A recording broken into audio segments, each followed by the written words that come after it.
வணக்கம். சிறகடிக்க ஆசை சீரியலில் இனி என்ன நடக்க போகுது அப்படின்னு தான் பார்க்க போகிறோம். இங்கே முத்து ரொம்ப கோபமாக ஃபர்னிச்சர் கடைக்கு போகிறாரு. அங்கே இருக்கிறவர்கிட்ட கேட்குறாரு, இந்த மாதிரி என்னையா நினச்சிட்ருக்க, இங்கே எங்கள் அண்ணனை ஏமாற்றி கடையை வாங்கியிருக்க அப்படிங்கிறாங்க. அண்ணாச்சி இங்கே பாருங்கள், எனக்கும் உங்களுக்கும் சம்மந்தமே கிடையாது, சரிங்களா? மனோஜ் கடையை சாமியார் வாங்கன்னு ஆசைப்பட்டார், ஒரு வகையில் வாங்கிட்டார். நான் அவர்கிட்ட சம்பளத்துக்கு வேலை பார்த்த ஆள் மாதிரி தான், ஆனால் என்னை ஓனர் மாதிரி சொல்லுதார். ஆனால் நான் ஓனர் கிடையாது. எதனால அந்த சாமியார்கிட்ட பேசுங்க. அந்த சாமியார் இப்படி தான், அவங்ககிட்ட போகிறவங்கள ஏதோ ஒரு வகையில் லாயக்காக அவங்க சொத்தை வாங்கிடுவார். அப்படி தான் உங்கள் அண்ணன்கிட்டையும் சொத்தை வாங்கியிருக்காரு. உங்கள் அண்ணாச்சியை விசாரிக்கும் போது நிறைய படிச்சிருக்காரு வச்சுருக்காரு, ஆனால் கூறு கிடையாது, எதை சொன்னாலும் நம்புவான், அவர் கோமாளின்னு சொல்லிட்டு தான் பணத்தை வாங்கினார். அவர் இந்த கடையும் வாங்கியிருக்காரு. எதனாலும் நீங்கள் அவன்கிட்டே கேட்டுக்கோங்க அப்படிங்கிறாங்க. பணத்தை வாங்கியிருக்காங்களா அப்படிங்கிறாங்க. ஆமாம், 17 லட்ச ரூபா பணத்தை வாங்கியிருக்காங்க, இந்த கடையை வாங்கியிருக்காங்க அப்படிங்கிறாங்க. ஏதாவது சாமியார்ட்ட ரொம்ப கோபமாக போகிறாங்க. முத்து பின்னாடியே மீனாக வந்துடுறாங்க. ஏங்க நில்லுங்க, இப்போ என்ன பண்ண போகிறீங்க அப்படிங்கிறாங்க. அந்த சாமியார்ட்ட என்ன ஏதுன்னு கேட்கணும் அப்படிங்கிறாங்க. ஏங்க அவங்களாம் என்னெல்லாமோ மந்திரம் படிச்சிருப்பாங்க, எதையா பண்ணிவிட்டா என்ன செய்கிறது அப்படிங்கிறாங்க. மீனா அதுக்கெல்லாம் பயப்படுதாலும் நான் கிடையாது, அதை என்ன ஏதுன்னு பார்த்தாகணும் அப்படிங்கிறாங்க. ஏங்க இது நம்மளுக்கு தேவையில்லை, உங்கள் அண்ணாச்சியும் உங்கள் அண்ணியும் என்ன பண்ணுறாங்களோ பண்ணட்டும். அது போக நீங்கள் ஏதாவது பண்ண போனால் கண்டிப்பாக அத்தை ஏதாவது சொல்லுவாங்க, நீங்கள் பண்ணதுனால தான் அப்படி ஆயிடுச்சு, இல்லைனா நாங்கள் நாசுக்காக வாங்கியிருப்போங்க அப்படின்னு எதையாவது சொல்லுவாங்க. தேவையில்லாமல் எதுவும் பண்ண வேண்டாங்க அப்படிங்கிறாங்க. நீ சொல்லுறதும் சரி தான், மனசு கேட்காம வந்துட்ட மீனா, சரிவா அப்படின்னு சொல்லிட்டு 2 பேரும் கிளம்பி வீட்டுக்கு போகிறாங்க. அப்போ விஜயா கேட்குறாங்க, என்னடா ரொம்ப ஆக்ரோஷம் பண்ணல போனேன் அப்படிங்கிறாங்க. உடனே நான் எங்கே போனேன், நான் ஸ்டாண்டுக்குள்ளே போனேன் அப்படிங்கிறாங்க. அப்போ கூட பிறந்த அண்ணனுக்கு அந்த சொத்தை மீட்டு கொடுக்கணும்னு உனக்கு ஆசை இல்லை அப்படி இப்படின்ட்டு இருக்கும்போது, இவன் நீ தம்பியாகவே நினைக்கல, எப்பா இவன் ஏமாந்துருக்கானா பெட்டிஷன் கொடுக்க சொல்லுங்கள் அப்படிங்கிறாங்க. உடனே எப்படிடா, நான் ஏற்கனவே 30 லட்ச ரூபா ஏமாந்துட்டேன்னு அந்த ஸ்டேஷனுக்கு தான் போயிருக்கேன், அதனால் சரி வராது அப்படிங்கிறாங்க. நீ இந்த ஒரு ஏமாந்த கோழின்னு தெரியுமே, போ பெட்டிஷன் கொடு அப்படிங்கிறாங்க. உடனே அண்ணாமலையும் சொல்கிறாங்க, டேய் மனோஜ், ஏமாந்துட்டேன்னு கொடுக்க தான் செய்யணும், போய் கொடு அப்படிங்கிறாங்க. அதனால் போய் பெட்டிஷன் கொடுக்காங்க. அவர் சொல்கிறாரு, நீ ஏமாறதுக்கே இருந்திருப்பியோ, எத்தனை டிகிரி படிச்சிருக்கப்பா நீ அப்படிங்கிறாங்க. நான் 5 டிகிரி படிச்சிருக்கேன் அப்படிங்கிறாங்க. நீ 50 டிகிரி படித்தாலும் அப்படி தான் இருப்ப, என்ன ஏதுன்னே விசாரிக்காமல் ஒருத்தன் 30 லட்ச ரூபா கொடுத்துருக்க. இப்போ என்னன்னாக்கா, ஏன்டா 17 லட்ச ரூபா ஒருத்தன் வாங்கிட்டான், அது போக என் கடையும் எழுதி வாங்கிட்டான், கேட்டால் நான் பேய்க்கு பயந்தேன் அப்படின்னு சொல்லுதேன். உனக்கு காமெடியாக தெரியலையா? படிச்சிருக்கல, கொஞ்சம் சிந்திக்கணும்ல. இந்த மாதிரி மூட நம்பிக்கையிலேப்பா இருப்பேன் அப்படிங்கிறாங்க. மனோஜ் இருப்பாருன்னு சொல்ல முடியாமல் இருக்காங்க. அவர் கொஞ்சம் வெகுளி அப்படிங்கிறாங்க. இவனாமா வெகுளி, ஒவ்வொரு கதைக்கும் 1000 கதை பேசுவான். அதுபோக எங்கள் ஏட்டையாட்ட ஒரு மாதிரி பேசியிருக்கான். நானே இவனை தேடி வரலான்னு நினச்சேன், அவனே வந்துட்டான், இனிமேல் சரி வராது, பேசாமல் நீங்கள் ஸ்டேஷன்லேயே இருங்க தம்பி, வெளியே இருந்தால் உங்களை 1000 பேர் ஏமாற்றுவாங்க, தேவையில்லாத ஐடியாலாம் ஏட்டையாட்ட சொல்லுவீங்க, வாங்கியும் கட்டிப்பீங்க, அவனை சரி வராது அப்படின்ட்டு இருக்கும். சார் எப்படியாவது இதை கண்டுபிடிச்சி கொடுங்க அப்படிங்கிறாங்க.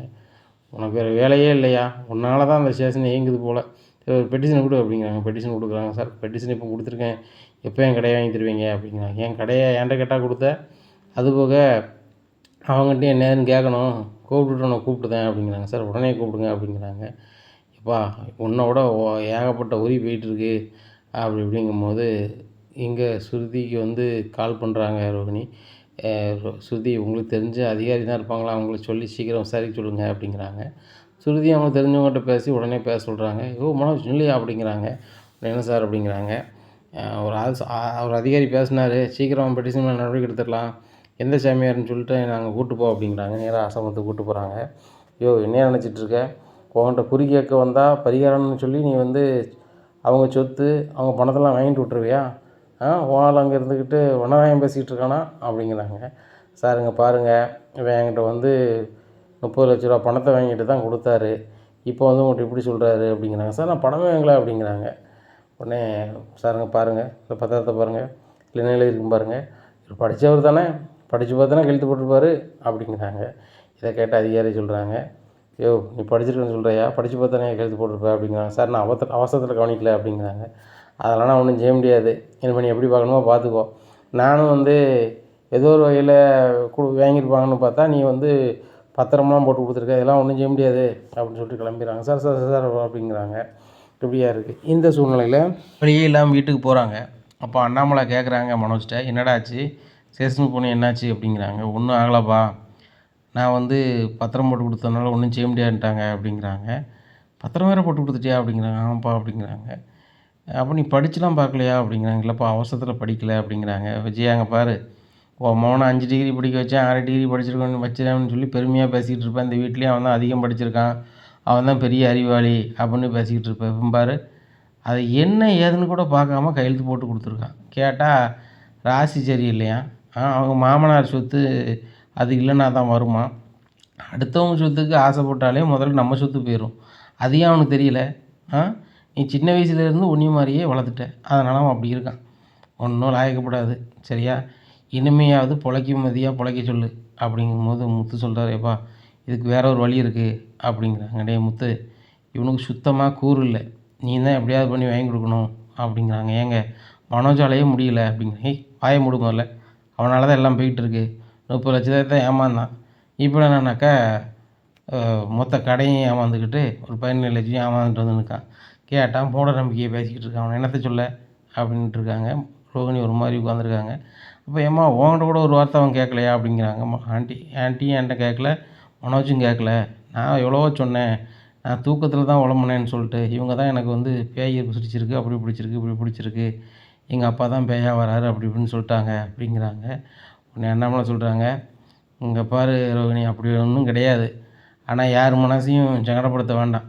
ஏன்னா உங்கள் அப்பா என்றைக்கு மேலே போய் சேர்ந்தாரோ சேரலையோ அது நமக்கு தெரியாது, ஆனால் அவர் ஆஸ்துமா சாந்தி அடையிறதுக்கு நம்ம ஒரு நாள் சாமி கும்பிட்ருவோம், ஒன்றும் பிரச்சனை கிடையாது, அதெல்லாம் விட்டுருங்க. இப்போ அந்த கடையை மீட்கிறதுக்கு என்ன வழி, உங்கள் வாழ்க்கைக்கு அதுதான் ஆதாரம், அதுவும் இல்லைன்னா உங்களுக்கு ஒன்றுமே பண்ண முடியாது அப்படிங்கும்போது முத்து கால் பண்ணுறாரு அந்த அரசியல்வாதிக்கு. ஐயா வணக்கம், நான் முத்து பேசுகிறேன் அப்படிங்கிறாங்க. சொல்லுங்கள் தம்பி அப்படிங்கிறாங்க. இந்த மாதிரி சாமியார் எங்கள் அண்ணாச்சிட்ட கடையையும் அவன்கிட்ட பணத்தையும் வாங்கிட்டு கொடுக்க மாட்டுறாரு அப்படிங்கிற. எந்த சாமியார் அப்படிங்கிறாங்க.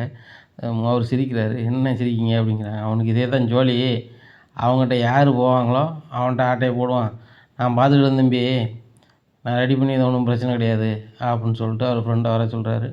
நேராக சாமியாரை போய் பார்க்காங்க. தலைவர் வாங்க அப்படிங்கிறாங்க. தலைவர் வாங்கன்னு சொல்லுறதெல்லாம் இருக்கட்டும், எனக்கு வேண்டிய பையன் வீட்டில் ஆட்டை போட்டிருக்காரு அப்படிங்கிறாங்க. யார் அப்படிங்கிறாங்க. மனோஜ்னு ஒரு ஆள்கிட்ட ஃபர்னிச்சர் கடை வாங்கியிருக்கீங்க, 17 லட்ச ரூபா வாங்கியிருக்கீங்க அப்படிங்கிறாங்க. ஆமாம், அந்த பிரச்சனை தான் போயிட்டுருக்கு அப்படிங்கிறாங்க. என்னையா இதே சோழி தானா, திருந்த மாட்டிங்களா அப்படிங்கிறாங்க. தலைவரை, நீங்கள் வருவீங்கன்னு தெரியாது, இனிமேல் இந்த மாதிரி நடக்காது அப்படிங்கிறாங்க. பார்த்துக்கிடுங்க, எதுக்கு இல்லை அப்படின்னா நான் வந்து வேறு மாதிரி நடக்க வேண்டியிருக்கும் அப்படிங்கிறாங்க. இல்லை தலைவரை கொடுத்துடலாம் அப்படின்னு சொன்னோன்னா முத்துக்கு பேசுகிறாங்க. முத்து, நாளைக்கு ஒன்றாச்சு பேரில் பத்திரம் முடிக்கிறது மட்டும் பைசா பார்த்துக்கிட்ட சொல்லுங்கள் அப்படிங்கிறாங்க. சரி ரைட்டு அப்படிங்கிறாங்க. இங்கே அண்ணாமலைகிட்ட சொல்கிறாங்க, இப்போ தலைவர்கிட்ட பேசினா அவர் ஓகே பண்ணிட்டாரு, சாமியார்கிட்ட பேசி ஒழுங்கு பண்ணிட்டாரு, நாளைக்கு பத்திரமா அந்த பத்திரம் முடிக்கிறதுக்கு மட்டும் பணத்தை பார்த்துக்கணுமா அப்படிங்கிறாங்க. மனோஜ் எதுவும் பணம் வச்சுருக்கியா அப்படின்னு சொல்லி அண்ணாமலை கேட்குறாங்க. என்கிட்ட பணமே இல்லைப்பா அப்படிங்கிறாங்க. உடனே அண்ணாமலை சொல்கிறாங்க, நீ பெற்ற பாவத்துக்கு நான் கையிலேருந்து தரேன் 3 லட்ச ரூபா அப்படின்னு சொல்லி, முத்து நாளைக்கு அந்த பத்திரம் போடுறதுக்குள்ள வழி பாருங்கள் அப்படிங்கிறாங்க. சரிப்பா அப்படிங்கிறாங்க. முத்து சொல்கிறாரு, இனிமையாவது தேவையில்லாத வேலையை பார்க்காத அப்படின்ட்டு சொல்லுதாங்க. மனோஜ் கவுந்துகிட்டே இருக்காங்க. நீங்களாம் சொல்லுத அளவுக்கு ஆகிப்போச்சு அப்படின்னு சொல்லிட்டு ரூமில் போயிருக்காங்க. அப்போ மனோஜை ரோகிணி வந்து முசரக்கட்டையிலே காரி துப்புதாங்க. நீங்களாம் கொஞ்சமாவது அறிவு இருக்கா, கொஞ்சமாவது அறிவு இருக்கா, அந்த முத்து உனக்கு ஹெல்ப் பண்ணி உனக்கு வந்து இது பண்ணது மாதிரி ஆயிடுச்சு, ஏன் மனோஜ் இப்படி இருக்கீங்க, பாருங்கள் இந்த வீட்டிலே நீங்கள் தான் அதிகமாக படிச்சிருக்கீங்க, எல்லா வகையிலையும் நீங்கள் தான் வந்து நல்லா இருக்கீங்க அப்படிங்கிற. ஆமாம் ரோகிணி, நான் பெரிய கோடீஸ்வரியை கட்டியிருக்கேன், ஆனால் வந்து எனக்கு கொஞ்சம் அறிவில்லாமல் நடந்துக்கிட்டேன், உனக்கு பேய் பிடிச்சிக்கணுன்னு நான் பயந்துட்டேன், அது போக உங்கள் அப்பா சொத்து எனக்கு கிடைக்காதுன்னு சுத்தமாக எனக்கு ஒன்றும் ஓடலை அப்படிங்கிறாங்க. ஏன் மனோஜ் அடுத்தவங்க சொத்துக்கே ஆசைப்பட்றீங்க, உங்கள் அப்பா சொன்னது உங்களுக்கு கேட்கல, அடுத்தவங்க சொத்துக்கு ஆசைப்பட்றேன் நம்ம சொத்து போயிருன்னு சொல்லிட்டு அப்படிங்கிறாங்க. இல்லை ரோகிணி, அதுக்காக உன் சொத்தை விட முடியுமா அப்படிங்கிறாங்க. இன்னும் நீ திருந்த மாட்ட அப்படிங்கிறாங்க. ரோகிணி அப்படிலாம் பேசாத, நாளைக்கு பத்திரம் முடிக்கணும், அப்போ வேறு பணம் தரேன்ட்டார், ஆனால் வந்து நம்ம கொஞ்சம் தொழில் பண்ணணுன்னா கொஞ்சம் காசு வேணும் அப்படிங்கிறாங்க. என்ன சொல்கிற அப்படிங்கிறா. ஆமாம், இந்த மாதம் சம்பளம் கொடுக்கல, இப்போ அதுக்கு என்ன பண்ண போகிறேன்னு தெரியல, பேசாமல் தாலி கொடியை தாயேன், நான் அடை வச்சு அதை கொடுத்துட்றேன் அப்படிங்கிறாங்க. இங்கே ரோகிணி திருதுன்னு முடிக்காங்க. ஆகா, நான் ஒரு பிரச்சனையை வந்து சரி பண்ணதுக்கு என் தாலி கொடியை விற்றுட்டு இதை வந்து பித்தாள தாலியை போட்டிருக்கேன், இதை கூட மனோஜ் கேட்குறானே அப்படின்னு சொல்லிட்டு முழிக்கிறாங்க. இல்லை மனோஜ், இது எனக்கு ஒரு சென்டிமெண்ட்டு தர முடியாது அப்படி இப்படின்னு சமாளிக்கிறாங்க. புருஷனோட உனக்கு என்ன சென்டிமெண்ட்டு இப்படி இருக்கும்போது ரோகிணி பயங்கரமாக கற்றுட்டாங்க. கற்றுனோடனே விஜயா சவுண்டு கட்டி, என்னடா என்னாச்சு அப்படிங்கிறாங்க. ஒன்றுமில்லம்மா அப்படிங்கிறாங்க. ரோகிணி, என்னம்மாச்சு, மறுபடியும் எதுவும் பண்ணுதா, ஏங்க அப்படிங்கிறாங்க அண்ணாமலையை. நம்ம பேசாமல் அவங்க அப்பாவுக்கு ஒரு நல்ல நாள் பார்த்து சாமி கும்பிட்ருவாங்க, இது சரி கிடையாது அப்படிங்கிறாங்க. உடனே அண்ணாமலை சரி நாளைக்கே கும்பிட்றலாம் அப்படின்னு சொல்கிறாங்க. சரி அப்போ காலைல பத்திரம் முடிஞ்சு வரட்டும், சாயந்தரம் கும்பிட்ருவோம் அப்படிங்கிறாங்க. காலையிலே விடியுது. விடிஞ்சோன்னே பத்திரம் பதிவுக்கு போகிறாங்க. தலைவர் ஆள் கூப்பிட்டு வந்துடுறாங்க. பத்திரம் பதிவு முடிஞ்சு வந்தோடனே சாயந்தரம் வந்து இவங்க ரோகிணி அப்பாவை சாமி கும்பிட்றாங்க. முத்து இந்த பொண்ணு என்னெல்லாமோ பண்ணிக்கிட்டு ஒன்றும் தெரியாத மாதிரியே இருக்குதே அப்படின்னு சொல்லி கடுப்பில் இருக்கிறாரு. நம்மளாம் எதுவும் சொல்ல வேண்டாம்னு முத்து மீனாவும் ரொம்பவே பொறுப்புணர்ச்சியோடு இருக்காங்க. இப்படியா இருக்குது. இந்த சூழ்நிலையில் வந்துட்டு முத்துக்கு ஒரு கால் வருது. நாளைக்கு ஒரு ஆளை பார்க்க போகணும் அப்படிங்கிறாங்க செல்வம். எதுக்கு அப்படிங்கிறாங்க, சிஸ்டருக்கு வந்து ஒரு டெக்கரேஷன் ஆர்டரு, அவங்க பெரிய ஒரு அதிகாரி போலீஸில், அவங்க பையனுக்கு வந்து கல்யாணம், அதனால் வந்து பார்க்கணுன்னாங்க, நான் சொன்னேன் அப்படிங்கிறாங்க. சரி ரைட்டு அப்படின்னு சொல்லிட்டு மறுநாள் பார்க்க போகிறாங்க. மீனா என்னென்ன செய்யணும்னு சொல்கிறாங்க, இப்படி செய்யணும் அப்படின்னு சொல்லிட்டு பேசிக்கிட்டு இருக்கும்போதே மீனாட்ட அவங்க சொல்கிறாங்க, வேலையை சிறப்பாக பண்ணி கொடுமா அப்படிங்கிறாங்க. சரி சார் பண்ணி கொடுத்துடலாம். பொண்ணு இந்தூர் சார் அப்படிங்கிறாங்க. மலேசியாமா அப்படிங்கிறாங்க. உடனே அப்படியா மலேசியாவா அப்படின்ட்டு இந்த மீனா சிரிக்கிறேன். ஏம்மா சிரிக்கிற அப்படிங்கிறாங்க. இல்லை எங்கள் வீட்டில் ஒரு பொண்ணு இருக்குது, அவங்களுக்கு மலேசியா தான் அப்படிங்கிறாங்க. மலேசியாவா அப்படிங்கிறாங்க. ஆமாம் அவங்களுக்கு மலேசியா தான் அப்படிங்கிறாங்க. அவங்க வந்து எவ்வளோ நாளாச்சுமா அப்படிங்கிறாங்க. ரோகிணி சொன்னது பூராமே சொல்கிறாங்க. அந்த அதிகாரிக்கு ரொம்பவே டவுட் ஆகுது. ஏன்னா அவர் அது சம்மந்தமாக தான் விசாரிக்கிறாரு. நிறைய பேர் வெளியிலேருந்து வந்துட்டு இங்கே வந்து கணக்கே இல்லாமல் லாந்திட்டுருக்காங்க. அவங்க என்னாச்சு ஏதாச்சுன்னு சொல்லி தகவல் சொல்லுங்கன்னு சொல்லி அவங்க உயர் அதிகாரிகள் கேட்குறாங்க. அப்போது உங்கள் வீடு எங்கேம்மா இருக்குது எதுமா இருக்குதுன்னு சொல்லி அட்ரஸ் எல்லாம் வாங்கிக்கிறாங்க. மீனா அந்த ஆர்டர் எடுத்துகிட்டு நேராக வீட்டுக்கு போயிடுறாங்க. பின்னாடியே அதிகாரி போகிறாங்க யூனிஃபார்மில். போய் இந்த மாதிரி ரோகிணி இருக்காங்களா அப்படிங்கிறாங்க. சார் வாங்க சார், என்ன சார் ரோகிணி கேட்குறீங்க அப்படிங்கிறாங்க. இல்லைம்மா அந்த பொண்ணு மலேசியாலேருந்து தானே வந்துச்சு அப்படிங்கிறாங்க. ஆமாம் அப்படிங்கிறாங்க. அவங்கள கொஞ்சம் விசாரிக்க வேண்டியிருக்கு அப்படிங்கிறாங்க. எதுக்கு சார் அப்படிங்கிறாங்க. இல்லைம்மா அதை நான் அவங்கள்ட்ட பேசிக்கிறோம் அப்படிங்கிறாங்க. உடனே விஜயா என்ன சார் என்ன விஷயம் அப்படிங்கிறாங்க. என்ன மீனா இது யார் அப்படிங்கிறாங்க. அத்தை இவங்க வீட்டில் தான் போய் டெக்கரேஷனுக்கு ஆர்டருக்கு வாங்க போனேன். அவங்க மருமகளுக்கு வந்து மலேசியான்னு சொன்னாங்க. எங்கள் வீட்லேயும் மலேசியாவிலேருந்து ஒரு பொண்ணு இருக்குதுன்னு சொன்னேன். இப்போ என்னமோ தெரியல ரோகிணி தேடி வந்திருக்காங்க அப்படிங்கிறாங்க. என்ன சார் நீங்கள் ரோகிணி தேடி வந்திருக்கீங்க அப்படிங்கிறேன். ஏம்மா உங்கள் மருமகளுக்கு மலேசியாவா அப்படிங்கிறாங்க. ஆமாம் அப்படிங்கிறாங்க. உங்கள் மருமகளை வர சொல்லுங்கள் அப்படிங்கிற. ரோகிணி ரோகிணி அப்படிங்கிறாங்க. உடனே என்ன ஆண்டி அப்படிங்கிறாங்க. உன்னை பார்க்க வந்திருக்காங்க அப்படின்னோடனே ரோகிணி ரொம்பவே திருதுன்னு முழிக்காங்க. இனி என்ன நடக்கும் அப்படிங்கிறத பொறுத்து இருந்து பார்க்கலாம்.